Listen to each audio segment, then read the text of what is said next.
Very very good evening to all of you my dear friends. Myself Rakesh Chaudhary. और बेटा हम लोग start कर रहे हैं क्लास 11th का बिजनेस स्टडीज का। लास्ट क्लास में हमने पहला लेक्चर दिया था बेटा, आज हम लोग सेकंड लेक्चर कर रहे हैं बेटा। तो आइए चलिए हम स्टार्ट करते हैं बेटा।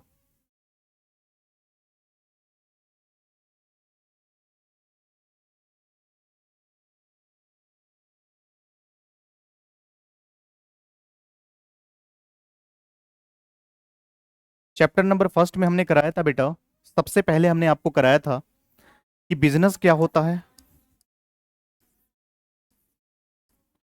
बिजनेस के बाद नेक्स्ट टर्म जो है बेटा, ट्रेड क्या होता है एंड कॉमर्स क्या होता है। बिजनेस किसे बोलते हैं, ट्रेड किसे बोलते हैं और कॉमर्स किसे कहते हैं बेटा। लास्ट क्लास में हम लोगों ने करा था बेटा कि ह्यूमन एक्टिविटीज को दो टाइप में हम डिवाइड करते हैं बेटा, जहां से हमने बताया था कि एक इकोनॉमिक एक्टिविटीज होता है और एक नॉन इकोनॉमिक एक्टिविटीज होता है बेटा। थोड़ा बहुत मैंने बेसिक बताया था बेटा, और हमने डिफरेंस कराया था कि क्या डिफरेंस है बिजनेस में, प्रोफेशन में और एम्प्लॉयमेंट में। चलिए आज उससे आगे बढ़ते हैं बेटा, चलिए स्टार्ट करते हैं। एक चार्ट के थ्रू समझेंगे बेटा। यहां पर तीन टाइम्स टर्म्स आपको देखने को मिल रही है बेटा।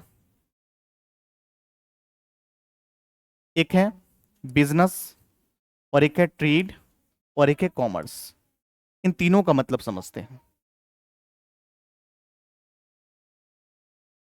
चलिए बेटा, तो सबसे पहले समझते बिजनेस क्या होता है।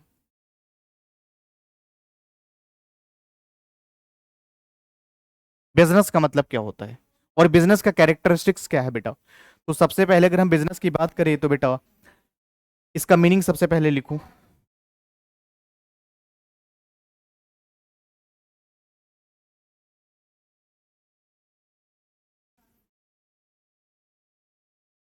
Meaning of business.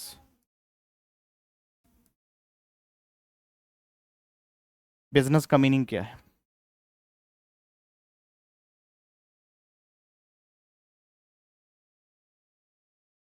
An economic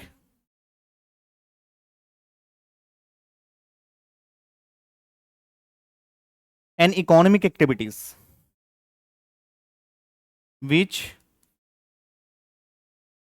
AIIMS to undertaken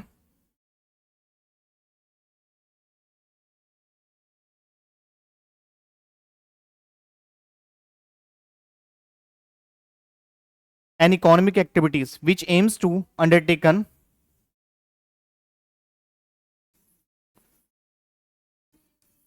to make prof earning.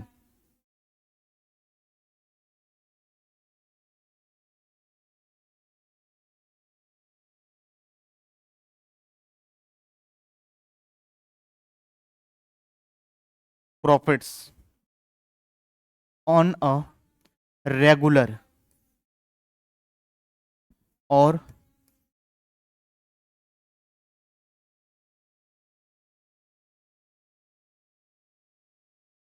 Basis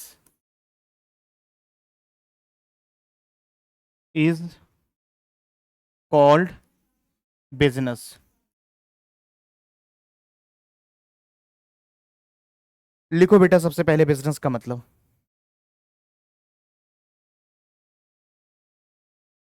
तो सबसे पहले हमने बताया कि बिजनेस का मतलब क्या होता है बेटा। तो बिजनेस की अगर हम बात करें तो बिजनेस एक ऐसा इकोनॉमिक, मैंने बताया था कि एक होता है इकोनॉमिक एक्टिविटीज और एक होता है non economic activities. Economic activities क्या होता है बेटा और नॉन इकोनॉमिक एक्टिविटीज। तो बिजनेस में हमेशा इकोनॉमिक एक्टिविटीज लेते हैं हम। जो मैंने ऑलरेडी बता रखा कि इकोनॉमिक एक्टिविटीज क्या होता है, नॉन इकोनॉमिक एक्टिविटीज के बीच में डिफरेंस क्या है, तो प्लीज वहां से देखोगे आप।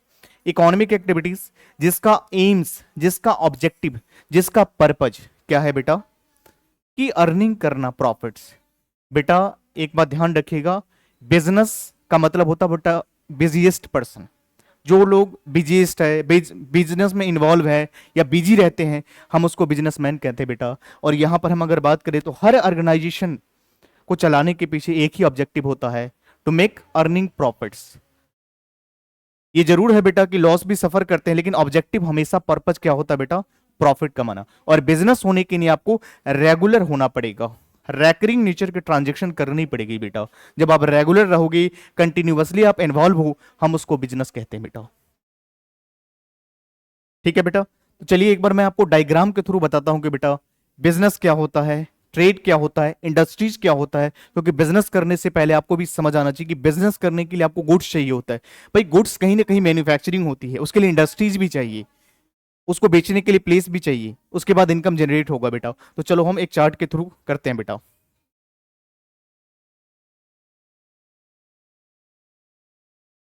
अगर यहां पर हम बात करें बेटा बिजनेस,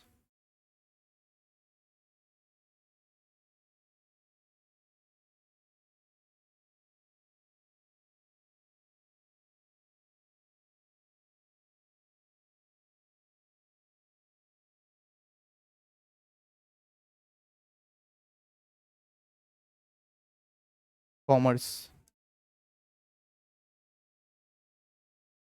ये इस तरह से इसको लेते हैं बेटा, रुक जाओ। कि यहाँ पे एक साइड में बिजनेस ले सकते हैं,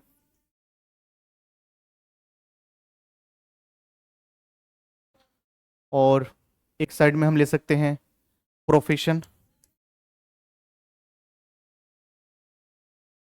और एम्प्लॉयमेंट।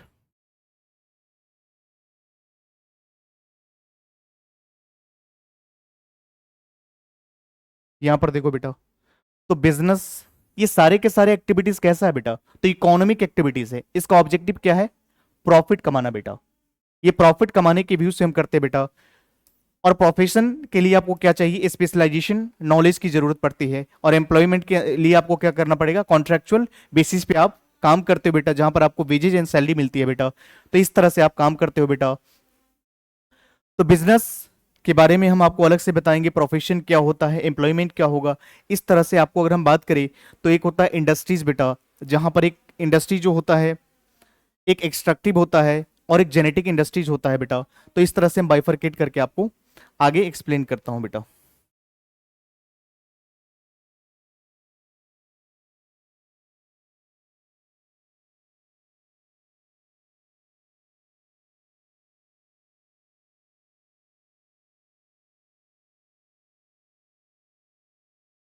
बिजनेस, बिजनेस के लिए आपको क्या क्या एलिमेंट चाहिए होता है बेटा, क्या चीज की आपको जरूरत पड़ती है। तो सबसे पहले आपको क्या होना चाहिए बिजनेस के लिए, आपके पास गुड्स होना चाहिए, गुड्स होना चाहिए। उसके बाद अर्निंग प्रॉफिट्स। उसके बाद बेटा रिस्क बियरिंग, अब रिस्क लेते हो यहां पर।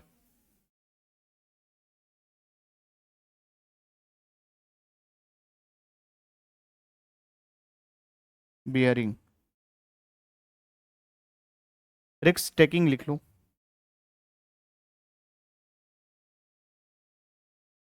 जो रिस्क लेता है बेटा बिजनेस में, रिवॉर्ड भी उसी को मिलता है बेटा। तो इस तरह से रिस्क हो गया। और उसके बाद इसमें अनसर्टेनिटी भी इन्वॉल्व है।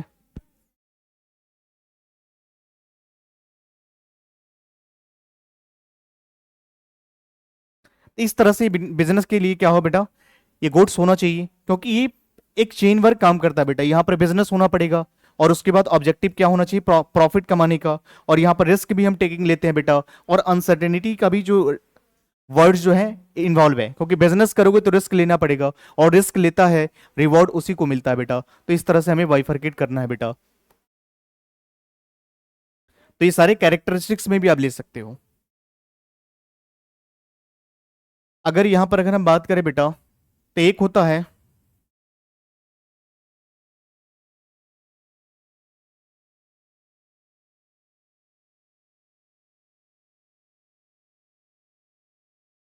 इंडस्ट्रीज, इंडस्ट्रीज दो तरह के होते हैं बेटा।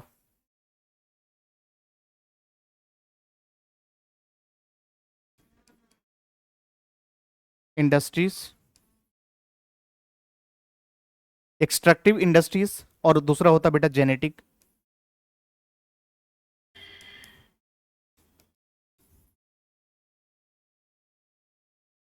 इंडस्ट्रीज, एक्सट्रैक्टिव इंडस्ट्रीज, और दूसरा जो होता है बेटा जेनेटिक इंडस्ट्रीज। इसके बाद अगर हम बात करें बेटा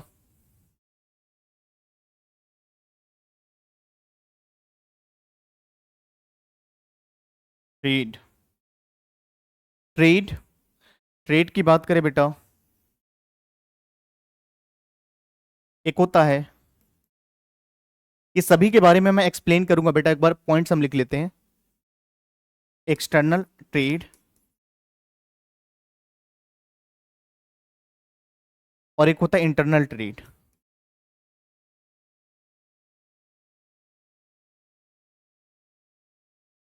इंटरनल ट्रेड में क्या आता है बेटा, एक आता है बेटा होलसेलर, और एक आता है बेटा रिटेलर। ये टर्म्स आपको समझना है। और अगर हम एक्सटर्नल की बात करें बेटा,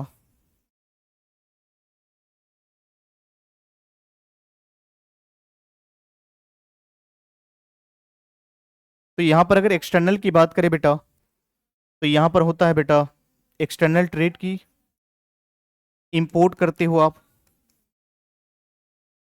सबसे पहले, सेकंड में आप एक्सपोर्ट करते हो,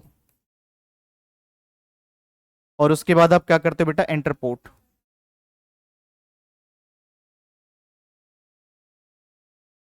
इंपोर्ट का मतलब क्या होता है बेटा, जब अपने देश में ये गुड्स आप कहीं क्या करते हो बेटा, इंपोर्ट। इंपोर्ट का मतलब होता है आप बाहर से क्या कर रहे हो, सामान को अपने देश में मंगवा रहे हो बेटा, इंपोर्ट कर रहे हो।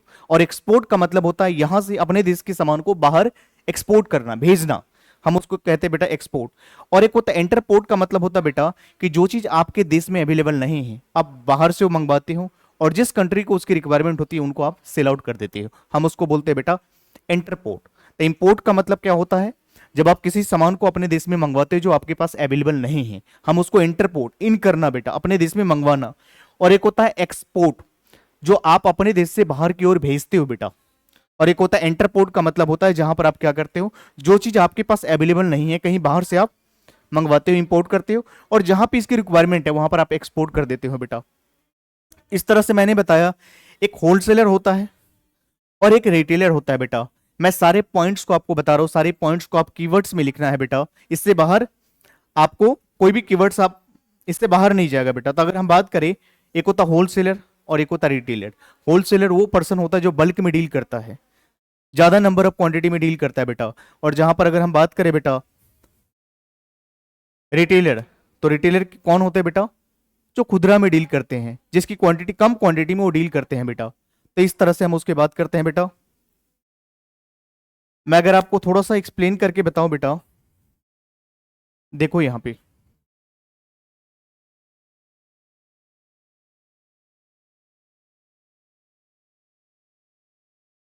यहां पे बेटा आप लिख सकते हो, एक होता है ट्रेड और एक होता है एक्जुलरीज टू ट्रेड।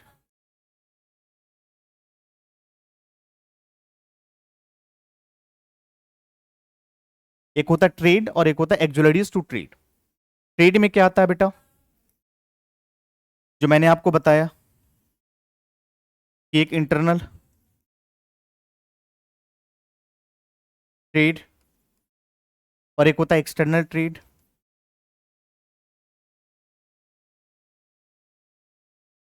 ट्रेड, एक होता है ट्रेड और एक होता है एक्जुलरीज टू ट्रेड।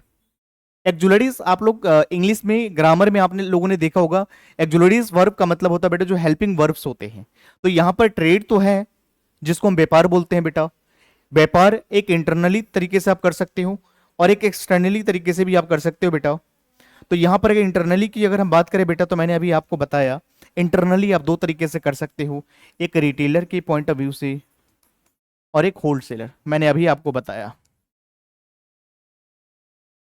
फिर मैंने बताया बेटा आपको कि एक्सटर्नल की अगर हम बात करें बेटा, तो यहां पर होता है इंपोर्ट, फिर आप क्या करते हो बेटा एक्सपोर्ट करते हो, और उसके बाद बेटा आप इंटरपोर्ट। रिटेलर का मतलब आपको समझ आ गया, जो खुदरा में डील करता है, जो कम क्वांटिटी में डील करता है हम उसको रिटेलर बोलते हैं बेटा, वो कस्टमर टू कस्टमर बेचेंगे बेटा। और होलसेलर की बात करें बेटा, वो बल्क में डील करते हैं बेटा, वो ज्यादा नंबर में डील करते हैं, हम उसको बोलते हैं बेटा होलसेलर। फिर हम बात करते हैं इंपोर्ट। इंपोर्ट का मतलब होता है जो आपके पास आपके देश में नहीं है, आप बाहर से मंगवाते हो बेटा। एक्सपोर्ट का मतलब होता है अपने कंट्री से बाहर की ओर भेजना बेटा। और इंटरपोर्ट का मतलब होता है जो आपके पास अवेलेबल नहीं है उसको बाहर से मंगवाना, और जिस देश में इसकी रिक्वायरमेंट है वहां पर आप वापस से एक्सपोर्ट कर देना, हम इसको इंटरपोर्ट बोलते हैं बेटा। बट हम बात करते हैं एक्जुलरीज टू ट्रेड। एक्जुलरीज का मतलब होता है बेटा सहायक, कि व्यापार तो व्यापार है लेकिन व्यापार के साथ और भी चीजें, जैसे हम नंबर 1 अगर बात करें बेटा, ट्रांसपोर्टेशन।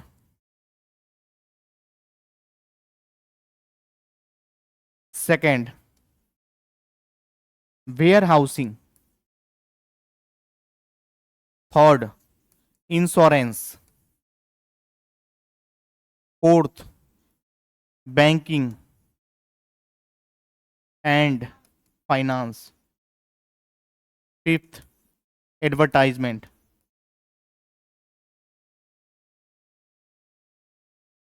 देखो बेटा, बिजनेस ट्रेड में ये काम तो करते करते ही करते हैं, लेकिन इसके साथ एक्जुलरीज टू ट्रेड में बेटा हम, आप एक बात बताओ, आपके पास गुड्स रखने के लिए जब आप वेयर हाउस नहीं होगा, जब आपके पास स्पेस नहीं होगी, तो सामान कहाँ पे रखोगे, कहाँ पे होल्ड करोगे बेटा।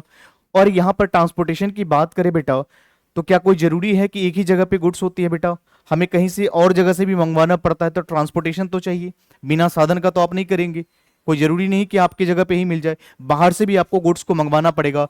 तो ट्रांसपोर्टेशन भी आपको हेल्प करता है बेटा ट्रेड करने में, आप इसको छोड़ नहीं सकते। It is a part of your trade बेटा, तो आप इसके साथ में लेकर के चलेंगे। भाई इंटरनल और एक्सटर्नल तो जरूरी है ही ट्रेड के लिए, व्यापार के लिए, लेकिन साथ में इसके बिना आप कर नहीं पाएंगे।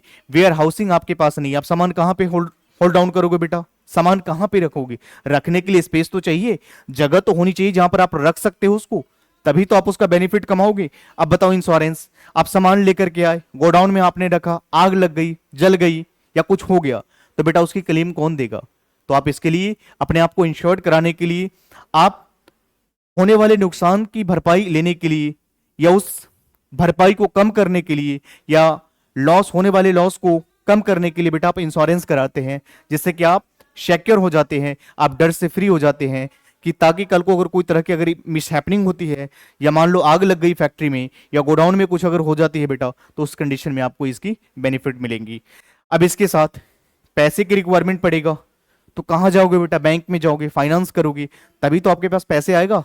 और इसके साथ क्या होना चाहिए बेटा, कितना भी अच्छा आप प्रोडक्ट क्यों ना बना लो बेटा, लेकिन एडवर्टाइजिंग अगर नहीं करोगे तो आपका बिजनेस रन ही नहीं करेगा बेटा। पब्लिसिटी करना पड़ेगा, एडवर्टाइजमेंट करना पड़ेगा, तभी आपका बिजनेस आगे बढ़ेगा बेटा। तो ये सारे पॉइंट्स किसके है बेटा, ट्रेड का है। बिजनेस के बारे में मैंने बता चुका बेटा, ये ट्रेड है बेटा। तो इस तरह से ये सारे पॉइंट्स आपको लिखना है, और यहां तक आप कॉपी में नोट डाउन करो बेटा। बाकी अगले लेक्चर में मैं आपको सारे जो भी बचे हुए पॉइंट्स, रिमेनिंग पॉइंट्स, मैं सारा आपको लेकर के आऊंगा बेटा। और उसके बाद आपका सबसे ज्यादा एक इंपॉर्टेंट चैप्टर है बेटा, forms of business organisation. Forms of business organisation, जहां पर सोल प्रोप्राइटरशिप की बात करी जाती है, जहां पर पार्टनरशिप की बात करी जाती है बेटा, जहां पर एचयूएफ की बात करी जाती है बेटा, जहां पर एलएलपी की हम बात करते हैं, जहां पर कंपनीज एक्ट की हम बात करते हैं बेटा। तो इस तरह से हम लोग नेक्स्ट लेक्चर में करेंगे बेटा। यहां तक प्लीज नोट डाउन कीजिएगा और कॉपी में यहां तक नोट कीजिए, बाकी हम लोग नेक्स्ट लेक्चर में करेंगे बेटा। Thank you so much.